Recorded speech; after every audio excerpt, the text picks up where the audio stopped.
Et puis évidemment, après, quand on a bien vieilli, on peut mourir. Et à ce moment-là, une des questions, c'est qu'est-ce qu'on dit avant de partir? Et moi, j'ai été marqué. Alors là, la boucle se boucle parce que c'est aussi une des premières phrases d'Hugo que j'ai entendues. J'ai lu d'ailleurs, je crois, sur la tranche d'un livre dans un moment où j'étais un peu déprimé. Peut-être d'ailleurs lui-même l'a-t-il écrite dans un moment où il était un peu déprimé. Ce sont ces vers, les deux derniers, je crois, du poème Veni Vidi Vici, qui dit « Ô Seigneur, ouvrez-moi les portes de la nuit afin que je m'en aille et que je disparaisse. » Et alors je trouve la musique de ces vers formidable. Et là encore, je me dis, il y a quelque chose qui est fortiche dans le beau, parce que par exemple, imaginons que quelqu'un veuille se suicider. Bon, c'est pas très gai, hein, mais tant qu'à faire de se suicider, s'il laisse un petit mot aux autres, et là encore vous allez retrouver l'histoire des gros mots, s'il laisse un petit mot aux autres en disant vous étiez qu'une grosse bande de connards. Bon, eh ben ils disent ouais, mais lui aussi il était chiant. Alors que s'il se suicide en laissant un petit mot qui dit oh Seigneur, ouvrez-moi les portes de la nuit afin que je m'en aille et que je disparaisse, eh ben les autres je vous assure qu'ils masquent et ils sont pas bien.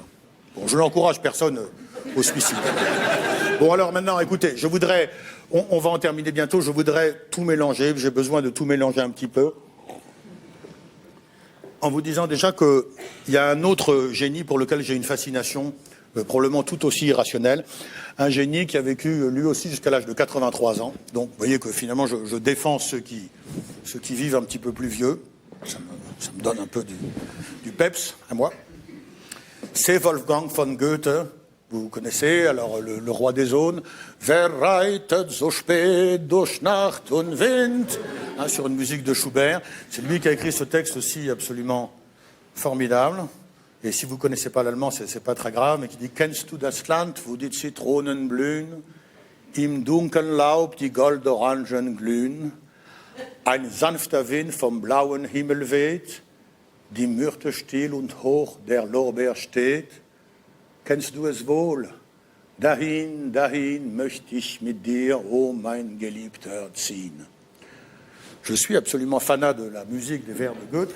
J'en profite d'ailleurs pour vous dire, parce que vous ne croyez pas que je suis passéiste, je me suis branché sur Internet et j'ai demandé au traducteur automatique, vous savez. Donc, je voudrais vous livrer ce poème de Goethe qui s'appelle Mignon dans la traduction proposée par Internet. C'est la strophe que je viens de dire. Connaisses-tu le pays où les citrons blûnent? Les oranges ternissent du feuillage glune. Un vent doux du ciel bleu souffle. Ça, le myrte, le laurier est calmement et haut. Le connais-tu probablement? Là, möcht-moi avec te. Oh, mon aimé Tsine.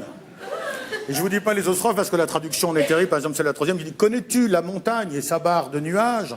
L'animal de museau cherchait dans le brouillard sa manière.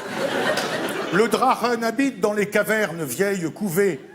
Il tombe le rocher et sur lui la marée. » Donc c'est mieux dans la version originale ou dans une traduction plausible. Alors voilà, je vous disais cette admiration que j'ai pour Goethe. J'aime ses vers, j'aime cette musique. Je vous dis encore, c'est pas très moderne.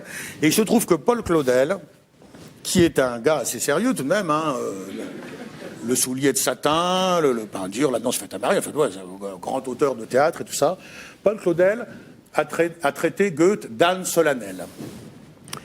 Et moi, je me sens visé. Et je pense que si Claudel était là, il me traiterait moi aussi d'âne solennel. Alors je réponds, va te faire enculer, Paul Claudel. Va sucer des bites en enfer. Et laisse-nous être tranquillement des ânes solennels. Je sais, je vous l'ai dit, je mélange un petit peu tout. Et ça m'est égal, parce que, puisque je parle d'enfer, c'est une façon d'évoquer ma mort à moi. Et là, voilà encore un autre génie qui est au rendez-vous. C'est Schubert. Schubert, qui lui, alors, est mort beaucoup plus jeune, je crois, vers 35 ans. Hugo avait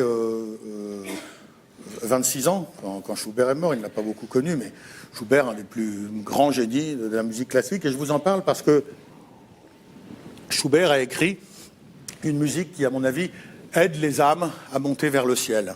Et ça, c'est très utile parce que, mets-moi, Tom, cette musique de Schubert, parce que vous savez, je vous l'ai dit, je vais devoir mourir, et à un moment, mon âme devra décoller. J'ai dans l'idée qu'elle aura un petit peu de mal à décoller, parce qu'elle sera trop lourde de remords, de chagrin, d'idées noires, d'angoisse. Et je ne sais pas pourquoi, c'est très cloche, c'est très bête, hein, mais je voulais vous faire juste entendre en partant cette petite musique si belle qui permet aux âmes de monter vers le ciel. Écoutez.